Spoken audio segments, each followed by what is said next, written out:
Hello guys, कैसे हैं आप सब। साथियों, अगर आप नर्सिंग स्टूडेंट हैं या फिर आपने नर्सिंग कोर्स किया हुआ है तो आज की जो यह वीडियो है यह आपके लिए काफ़ी इम्पोर्टेंट साबित होने वाली है। क्योंकि साथियों, इसमें मैं आपको एक नर्सिंग वैकेंसी की भी जानकारी दूंगा कि यदि आपने जीएनएम या बीएससी नर्सिंग की हुई है तो इसमें आपके लिए काफ़ी फ़ायदे हैं और आप इसमें ज्वाइन कर सकते हैं।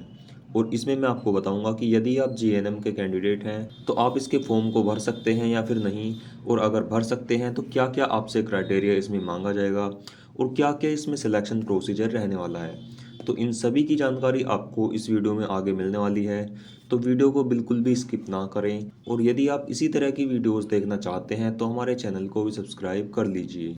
तो साथियों, आप वीडियो में देख सकते हैं हम आ चुके हैं इसके ऑफिशियल नोटिफिकेशन पर, जो कि गवर्नमेंट ऑफ इंडिया द्वारा जारी किया गया है।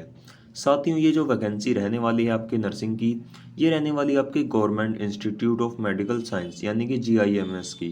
तो जीआईएमएस के अंडर में आपकी ये वैकेंसी रहेगी और इसमें जो आपको पोस्ट दी जाएगी वो दी जाएगी आपको स्टाफ नर्स की, यानी कि स्टाफ नर्स के पदों पर यहाँ पर भर्तियाँ निकाली गई हैं।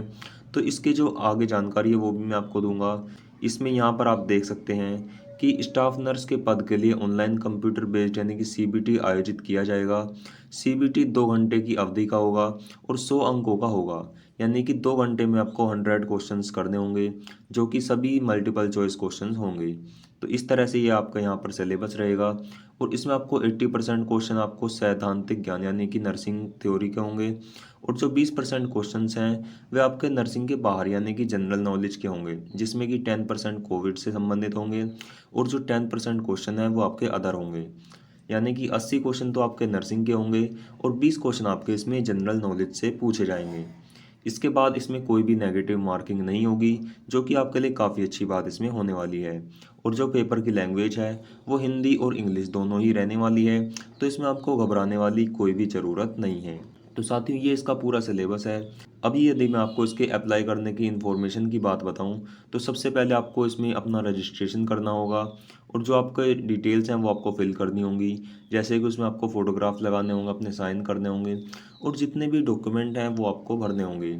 और इसके बाद आपको अपनी फ़ीस जमा करनी होगी और लास्ट में आपको अपने आवेदन पत्र का प्रिंट आउट ले लेना है। तो इस तरह से आपका इसमें फॉर्म भरने का प्रोसीजर रहने वाला है।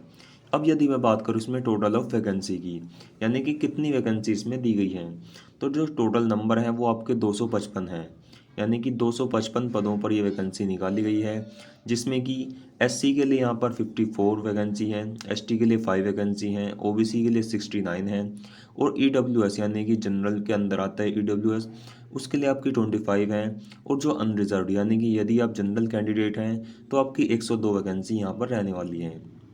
तो इस तरह से आपकी ये टोटल नंबर ऑफ वैकेंसी 255 होने वाली है। और ये इसमें सबसे अच्छी बात यह है कि इसमें सैलरी आपको काफ़ी अच्छी मिलने वाली है। यानी कि बेसिक पे आपका 44,900 रुपये का रहेगा। 44,900 रुपये आपका बेसिक पे है और जो आपको अदर अलावेंस हैं वो भी आपको अलग से दिए जाएंगे। और आपकी जो मैक्सिमम सैलरी हो जाएगी वो हो जाएगी 1,42,000। यानी कि 44,900 रुपये आपकी शुरुआती सैलरी रहेगी और 1,42,000 आपकी मैक्सिमम सैलरी इसमें रहेगी, जो कि आपके लिए काफ़ी अच्छी बात यहाँ पर होने वाली है। तो इस तरह से आपका यहाँ पर ये वैकेंसी की डिटेल्स हैं। अब यदि मैं बात करूँ इसकी फ़ीस की, कि इसको फॉर्म को भरने के लिए आपको कितनी फ़ीस देनी होगी, तो यदि आप जनरल कैंडिडेट हैं तो आपकी जो फ़ीस है वो आपकी होने वाली है 2360 रुपये, यानी कि 2,360 रुपये आपको देने होंगे। यदि आप अनुसूचित जाति या फिर अनुसूचित जनजाति के हैं तो आपकी जो टोटल फ़ीस हो जाएगी वो हो जाएगी 1770। और यदि आप किसी भी दिव्यांग श्रेणी से हैं, यानी कि यदि फिजिकल डिसेबल्ड वाले आप कैंडिडेट हैं, तो आपको इसमें कोई भी फ़ीस नहीं देनी, आप इसके फॉर्म को फ्री में ही अप्लाई कर पाएंगे। तो ये आपके इसमें फ़ीस रहेगी। इसी तरह से आपको इसके फॉर्म को भरने के बाद अपनी फ़ीस जमा करनी होगी। अब हम देख लेते हैं कि इसमें आपकी उम्र सीमा क्या रखी गई है। तो इसमें जो आपकी उम्र सीमा यानी कि एज लिमिट है वो आपकी 1 जुलाई 2023 को काउंट की जाएगी। 1 जुलाई 2023 को आपकी जो एज है वो मिनिमम 21 वर्ष और मैक्सिमम 40 वर्ष होनी चाहिए। यानी कि 21 से 40 वर्ष के बीच में आपकी जो एज लिमिट है वो आपकी होनी चाहिए, तभी आप इसके फॉर्म को भरने के लिए एलिजिबल माने जाएंगे। तो चलिए अब देख लेते हैं कि इसकी एलिजिबिलिटी क्राइटेरिया क्या है।